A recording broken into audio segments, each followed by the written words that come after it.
কিছুদিন একেলগে অপৰূপা নামটো পাহৰিলে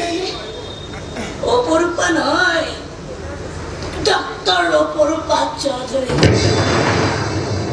এইখন ঘৰৰ গৃহিণী বোৱাৰী আৰু মালিকনী মৰি যাম কিন্তু এই চিনাকিকেইটা হেৰুৱাই মই মোৰ অস্তিত্বক হেৰুৱাব নোৱাৰো ডক্টৰ পল্লৱ লোচন হাজৰিকা আৰু তুমি কেনেকৈ ভাবিলা আজি লগত কোনো নাই কাৰণে মোক লগ লগা হৈছে কিয় লগ লাগে মোক এটা নিৰ্জন বিপদ অকলশৰে থাকি নিজৰ মতে হেঁপাহ পলুৱাই কথা পতাৰ সুবিধা মোৰ দৰে কেইজনী মহিলাই পাইছে এবাৰ মই সুধি আহিবা গৈছো এনেকে থাকি মই অত্যন্ত সুখী কোনো অৱসৰপ্ৰাপ্ত প্ৰাক্তন প্ৰেমিকক গোটাই লৈ তেওঁক লাখুটি সজাই তেওঁৰ ওপৰত ভৰসা দি চলিব লগা অৱস্থা মোৰ এতিয়াও হোৱা নাই ডক্টৰ পল্লৱ লোচন হাজৰিকা কাৰণ পুতৰ পাত্ৰ নোহোৱাকৈ জীয়াই থকাৰ অধৈৰ্য সাহস এতিয়াও মোৰ মাজত আছে যদি বিশ্বাস হোৱা নাই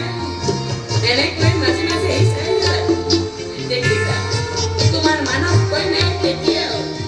ডক্টৰ অপৰূপা চৌধুৰী হৈ তোমাৰ সন্মুখত জিলিকি আছে যাক দয়া কৰা পুতৌ কৰাৰ সাহস আজিলৈকে কোনো কৰা নাই তেনে সাহসতাৰ প্ৰদৰ্শন মই তোমাৰ পৰাও কামনা নকৰোঁ পল্লৱ মই তোমাৰ ওচৰতো হাৰিব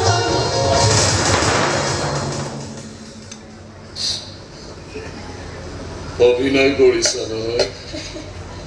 এই যদি ভাবিছা কৰিছো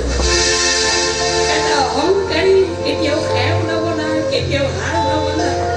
চকু পানীত ধৰি ৰাখি সদায় সুখী হৈ থাকিব খোজা এটা বলিষ্ঠ চৰিত্ৰত বৰ উন্নত মানৰ অভিনয় কৰিবলৈ মই চেষ্টা কৰিছো যদি বেয়া পাইছা গালি পাৰিবা যদি পচন্দ কৰিছা এবাৰ হ'লেও হাত চাপৰি মাৰি কবা সঁচাই অপৰূপা সঁচাই পাকৰিত বিনাশ তুমি জানানে পাকৰিত বিনাশ